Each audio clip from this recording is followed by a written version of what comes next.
माया, जितना भी अंजन यानी भक्ति रूपी जो शक्ति तू ग्रहण करेगा, भक्ति धन भक्ति माया, वो तेरी आंखों में चमकेंगी।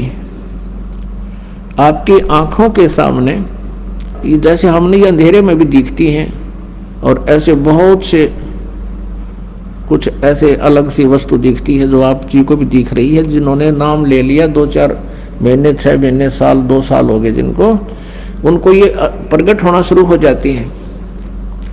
आंखों के सामने थोड़ी सी दूरी पे ऐसे तार से नजर आएंगे, बहुत ज़्यादा और भी काफ़ी क्रियाएं अपने आप दृष्टिगोचर रहती। वो क्या है, हमारी जितनी भक्ति अंदर हमारी भक्ति बढ़गी, उसका लेवल है, उसका प्रतीक है कि आपकी भक्ति इतनी हो चुकी है।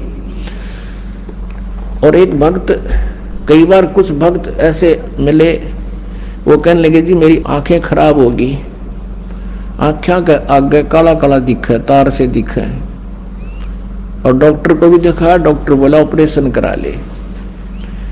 मैंने कहा भाई ये तार जो है, ये जो भी तुझे दिखाई दे रहा बेटा, तेरी भक्ति का प्रतीक है, और ये हमें भी दिखाई देते हैं। ये ना दिखे फिर भक्ति है नहीं तुम्हारी।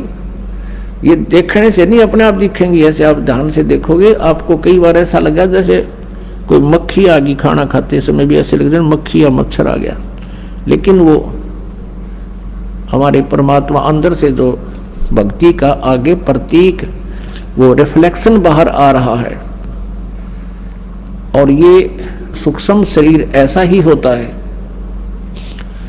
और ये भक्ति का प्रतीक भी उस नूर से ही हमारा ये लेवल बता रहा है।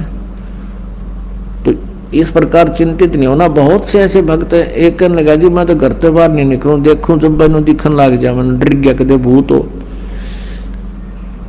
पुणात्मा, पहले इस दास को बचपन से ही ये थोड़ा सा दिखाई देता था, ये पूर्व जन्म की जो कोई संस्कार डिपॉजिट रह रहा था ना, तो खोजिए पता नहीं कहाँ कहाँ देवता बनकर राजा बनकर, और वो थोड़ा सा दिखाई देता था। ज्यादा से ज्यादा 1 इंच की लंबाई होगी, एक ही था वो, यानी इतनी ही शेष कमाई बची थी इस कलयुग में। वो पूर्व जन्म की डिपॉजिट भक्ति की पुण्य कमाई थी। और ये दास ये सोचा करता मेरी आंखें कुछ कमजोर हैं, इसलिए ये कुछ दृष्टि दोष है। जब उपदेश लिया, नाम लिया, 5-6 महीने के बाद देखा तो ये तो और गणा बढ़ गया। 1 साल के बाद तो विघ्न हो गया, और ज्यादा बढ़ गया। मैंने सोचा बड़ी बात दिक्कत आई। तो गुरुजी उसमें वृद्ध बहुत थे, 104-5 वर्ष की आयु हो चुकी थी हमारे पूज्य गुरुदेव जी की। उनसे ज्यादा समाधान नहीं करा पाया करते, क्योंकि और भी बहुत भगत थे। हमारा नंबर भी देर से आता था, कभी आता कभी नहीं आता था। तो एक दिन दाव लग गया, और दास ने यही प्रकरण उनसे कहा कि गुरुदेव ऐसे ऐसे, पहले तो ये छोटा सा था, अब ये बहुत बढ़ गया, लगता आंखें और वीक हो जाएंगी। तब वो हंसे, कहने लगे बेटा ये तो तेरी भक्ति बढ़ गई, और यही तो प्रतीक है। आज तक मेरे को किसी ने नहीं बताया कि मेरे साथ ऐसा है जो आज आपने आकर बताई है। इसे सिद्ध ये भक्ति ना करते बाकी के। और ऐसा ही था उनके पास, कोई माया मांगना होता, कोई बेटे मांगना आया करता, कोई कार कोई ठीक, और वहां भी नाम ले लेते, और फिर माता ही घंटी बजाते, विष्णु देवी पर भी जाते, वो सारे थारा ये समझ माई होता, कर्म बिगाड़ लेते। ठीक है ना, उन्हें कुछ दिखा था, और क्या दिखना था। आप जैसे पहले तो सतयुग त्रेता द्वापर में परमात्मा ने अधिक प्रयत्न इसलिए नहीं किया क्योंकि सभी सुखी थे, सभी की समाधियां लगा करती थी, स्वस्थ शरीर थे। क्योंकि पुण्य जब तक चलते हैं प्राणी के, तब तक ये यहाँ का नकली सुख महसूस करता रहता है। और जिसको बताना चाहते थे वो सुनना नहीं चाहते थे। सभी कहते थे हमें मौज हो रही है, हमें किसी और भगवान की आवश्यकता नहीं, हमारे तो कृष्ण जी ने या विष्णु जी ने हमारी मौज कर रखी है।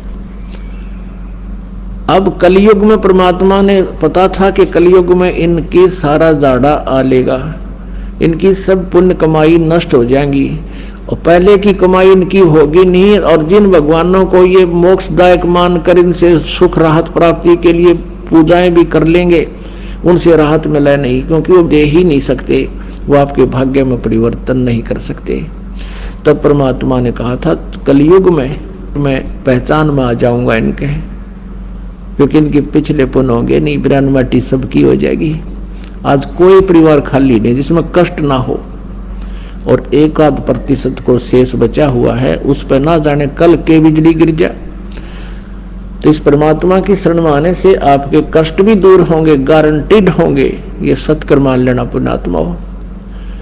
दास का कोई उद्देश्य नहीं, कोई खानदानी पैसा नहीं कि हमारा दादे परदादे भी ये काम करा करते, हमने कोई रोजी रोटी ना मिल रही थी। दास सर्विस करता था, जेई की सर्विस 2 टाइम पर टूक ठीक मिल रहे थे, लेकिन आदेश हो गया परमेश्वर का, गुरुदेव का, कि तू ये काम सेवा कर, मजदूरी कर मेरी। दास उसका मजदूर बनकर उनकी प्यारी आत्माओं को संदेश भेज रहा है उनके आदेश अनुसार।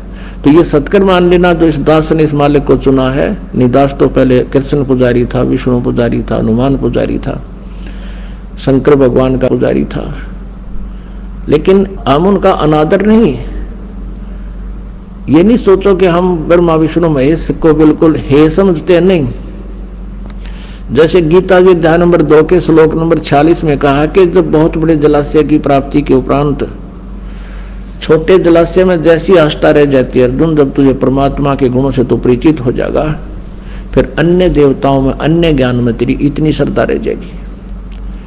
जैसे पहले क्या था कि सारी व्यवस्था मनुष्य की जल के ऊपर जो तालाबों पर